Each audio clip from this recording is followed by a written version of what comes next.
A few days ago, I posted a video where I talked about every pick from the first round of the 2025 NFL Draft. I went player by player and talked about what star recruits they were coming out of high school. For most of the first round, they were either 5 or 4-star recruits, which just proves the point that a lot of these outlets are legit when trying to predict talent. Unfortunately, there are usually a number of misses as well. Today, we're going to be taking a look back at some notable 5-star recruits who didn't even hear their name called in the 2025 NFL Draft. Before we get to today's video, make sure to hit that subscribe button and turn on those notifications if you're new to my channel. If you're watching this video, odds are you love college football, and odds are you aren't subscribed to my channel, so make sure to subscribe to one of the best college football communities here on YouTube. We'll start with the most recognizable name and probably the biggest disappointment of today's video.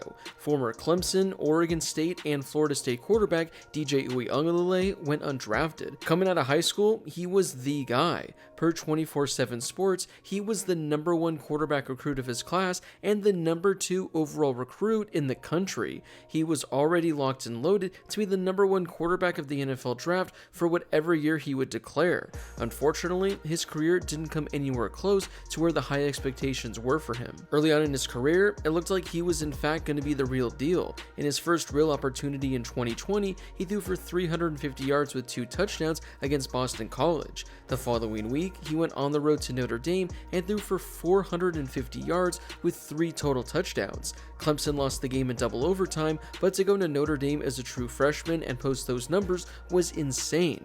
Uiagalelei was named the starting quarterback for Clemson in 2021, and the expectations were sky high.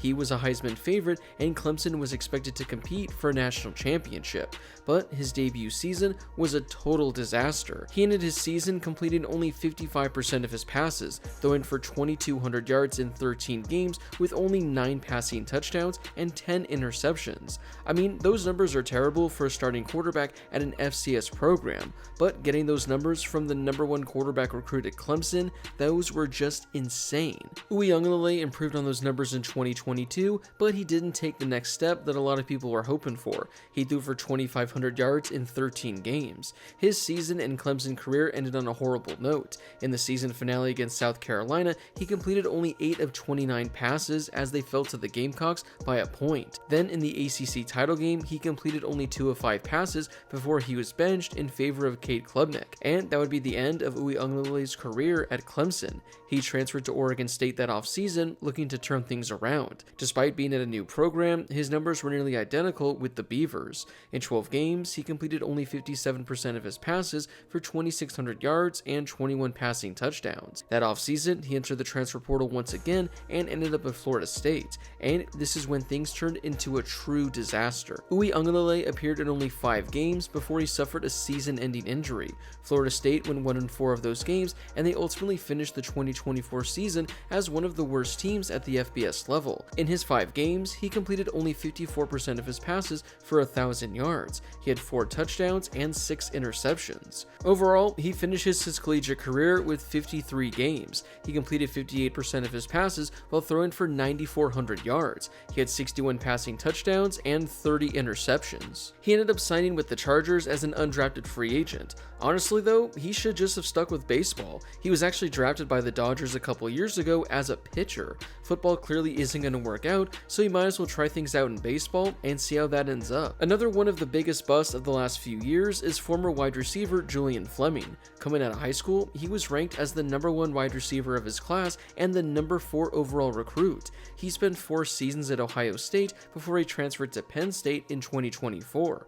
Overall, he finished his career with only 93 catches, 1,100 yards, and 8 receiving touchdowns. Most people would have projected those to be his numbers over the course of only 1 season. Instead, he posted those numbers over the course of 5. His best season came in 2022 when he caught 34 passes for 500 yards and had 6 receiving touchdowns. The craziest part of Fleming being so terrible at Ohio State was the fact that he was by far the highest rated wide receiver recruit the Buckeyes have landed during this recent run of wide receiver dominance. Yet, he was the worst of the bunch. After the draft, Fleming signed with the Packers as an undrafted free agent. We'll stick on wide receivers, where Bru McCoy was the #1 wide receiver of the 2019 class. He was also rated as the #10 overall recruit in the country. He began his career at USC, where he appeared in 6 games in 2020. He caught 21 passes for 250 yards and had 2 receiving touchdowns, but that would be it for him with the Trojans. He was kicked off the team and missed all of the 2021 campaign after being arrested for a domestic violence incident. He then transferred to Tennessee in 2022, where he actually had a pretty solid debut campaign and it looked like he was going to live up to the hype. He caught over 50 passes for 700 yards and had 4 receiving touchdowns. He was one of the top weapons on Tennessee's offense, but as it turned out, that would be the best season of his collegiate career. In 2023, McCoy would appear in only 5 games after a leg injury ended his season. Even in those 5 games, he really didn't do all that much, as he only caught 17 passes for 200 yards. He returned fully healthy in 2024, but despite having a top quarterback recruit in DJ Uiagalelei, McCoy didn't produce all that much. He appeared in 12 games, catching only 40 passes for 500 yards with 2 receiving touchdowns. Overall, Bru McCoy finished his collegiate career with 130 catches, 1,600 yards, and 9 receiving touchdowns, and as of right now, he hasn't been signed by an NFL team. Marcel Brooks was the number 2 linebacker of the 2019 class and was the number 17 overall recruit. He began his career at LSU, where he spent 1 season before transferring to TCU. As a freshman at LSU in 2019, he appeared in 11 games, but he only finished with 8 tackles. He transferred to TCU, where he appeared in only 6 games in 2020, primarily on special teams. In 2021, he had only 1 tackle as he tried to make the transition to wide receiver while also contributing on special teams. Overall, he finished with 5 catches for 50 yards that season. He was limited by injury to only 3 games in 2022. In those 3 games, he recorded only 5 tackles after a season-ending injury cut his year short. Brooks then appeared in 10 games in 2023 and 10 games in 2024, but he managed to have only 12 tackles during those 20 games. Overall, he finished his collegiate career with 28 total tackles in 48 games played, and he hasn't signed with an NFL team after the draft. Damon Demas committed to Texas A&M, where he was ranked as the number 4 wide receiver recruit of the 2020 class. He appeared in 4 games as a freshman in 2020, but he didn't log a single catch. He then appeared in 9 games in 2021 before an injury ended his season. He caught 15 passes for 250 yards and had a receiving touchdown. His breakout performance came against New Mexico, where he had only 2 receptions, but he had 100 receiving yards and a touchdown. He ended his season with a 5-catch performance against Ole Miss. Unfortunately, he dealt with numerous off-field issues and was dismissed from the Texas A&M program that offseason. He hinted at possibly ending up in Nebraska, but it looks like he ended up at Garden City Community College, where he didn't really post solid numbers. Based on the website, he finished the 2023 season with only 29 catches. I'm not sure if he played it all in 2024, but if I were to guess, his football career is probably over. Trey Sanders was the number 2 running back of the 2019 class and the number 14 overall recruit. He committed to Alabama out of high school, where he spent the first 3 seasons of his career. His best season came in 2021 when he was the backup running back to Brian Robinson Jr. That season, Sanders ran the ball 70 times for 300 yards and 2 scores.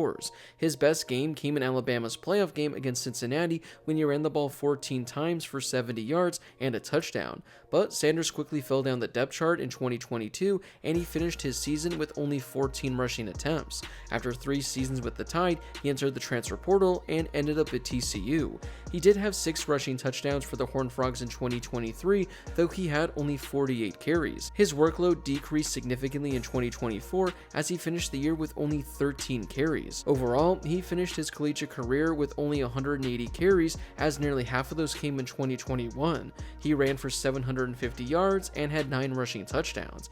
As of right now, it looks like an NFL team hasn't picked him up. We'll wrap up today's video with offensive lineman Logan Brown, who was the number 1 offensive lineman recruit back in the 2019 class. He was also the number 7 overall recruit in the country. He began his career at Wisconsin, where he spent 3 seasons. He appeared in a total of 26 games. In 2023, Brown transferred to Kansas, where he appeared in 2 games in 2023 and 11 games in 2024. This past season, he didn't allow a single sack or a quarterback hit for Kansas. He signed with the Vikings after the draft. And from what I've seen online, this seems to be the biggest surprise among all the players we talked about today. A lot of people online thought that he should have been drafted, and they think he can actually be an NFL contributor at some point in his career. Well, that wraps it up for today's video. Which recruit on today's list was the biggest surprise? Who do you think was going to have the best collegiate career, but you were shocked they were a total disappointment? Whoever it is, let me know in the comment section down below. Before you leave, don't forget to hit that subscribe button and turn on those notifications if you're new to my channel. If you're watching this video, odds are you love college football, so make sure to subscribe so you never miss a video. Also, don't forget to drop a like on this video as well. It helps out with that YouTube algorithm, and it helps share this video and my channel with more college football fans. Plus, it only takes a second to do. As always, thank you guys so much for watching. I really do appreciate it, and I'll see you all in my next video.